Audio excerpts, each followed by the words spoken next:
Olá, graça e paz. Dando continuidade aos nossos pequenos textos Grandes Verdades, hoje responderemos ou tentaremos responder a pergunta: quem é este que até a natureza obedece?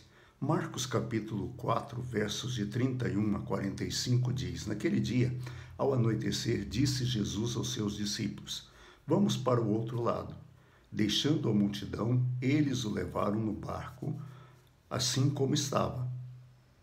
Outros barcos também o acompanhavam. Levantou-se um forte vendaval e as ondas se lançavam sobre o barco de forma que ele ia se enchendo de água.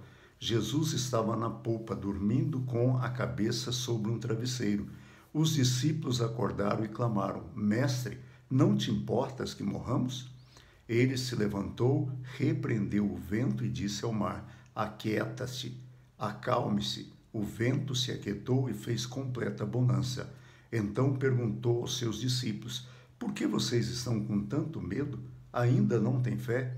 Eles estavam apavorados e perguntavam um ao outro: Quem é este que até o mar e o vento lhe obedecem?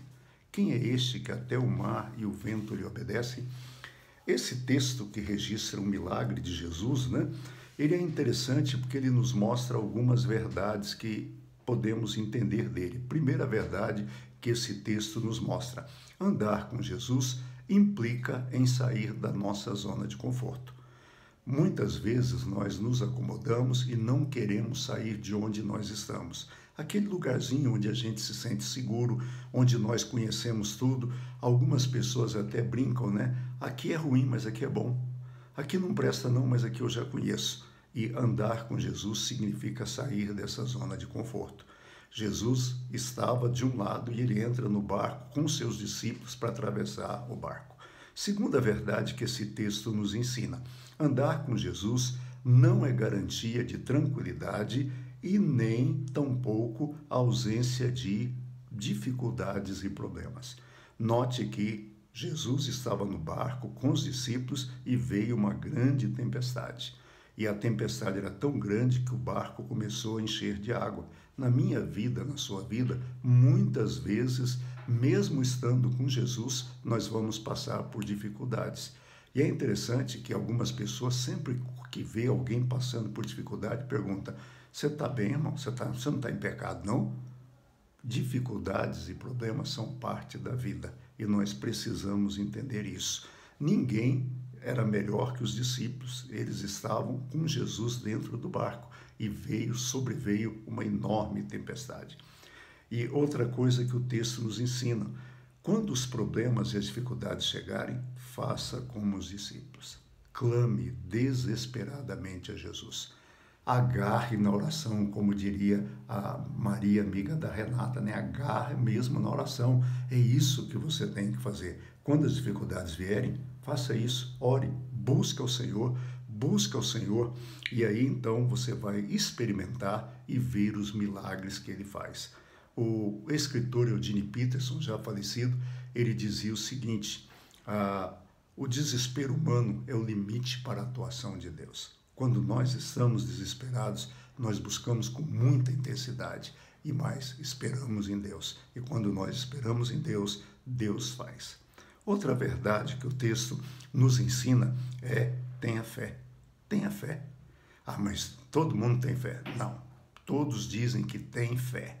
É muito diferente dizer que tem fé e verdadeiramente ter fé. Fé é acreditar.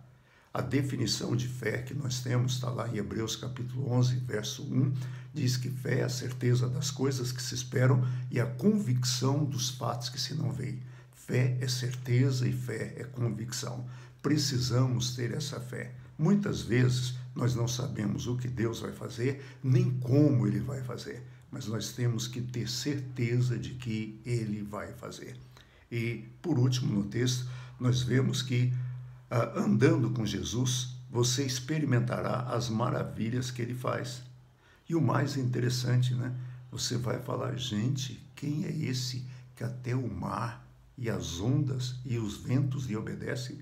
Ou seja, nós achamos que Jesus não pode fazer aquilo que ele sempre faz, mas ele faz. Ele faz porque ele é Deus. ele é onipotente, ele tem todo o poder.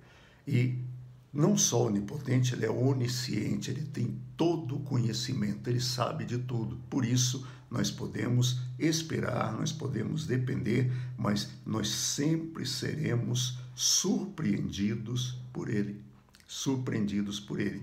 E mais, né? Ser surpreendido por ele é nós sabermos que ele pode todas as coisas. Eu gosto muito de uma ilustração. Conta-se que nos Estados Unidos, certo empresário estava indo para o trabalho e o motorista dele estava ouvindo uma rádio evangélica. E nessa rádio uma mulher mandou um pedido dizendo, olha, eu estou enferma, meu marido está desempregado e não estamos passando necessidades, não temos nada, os meus filhos estão voltando às aulas, eu estou precisando de ajuda. Se alguém precisar de ajuda, entre em contato e dê o endereço. E aí, aquele empresário ouviu e aquele empresário era ateu.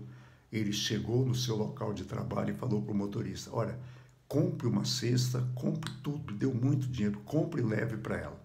Quando ela perguntar quem mandou, diz para ela, foi o diabo. E o motorista foi, entregou tudo aquilo que o seu patrão tinha mandado, e a mulher, Deus é maravilhoso, Deus é bom, obrigado Jesus, e não falava nada, não perguntava. Aí o motorista, já se preparando para ir embora, perguntou para ela, a senhora não vai perguntar quem mandou, não? Falei, é mesmo, desculpa, eu fiquei tão mal educada, né? Quem foi que mandou? Ele falou, o diabo mandou. E aí a mulher falou, Deus é tão bom, né? Quando ele manda, até o diabo obedece. É assim, esse é o nosso Deus. Que Deus nos abençoe e até amanhã.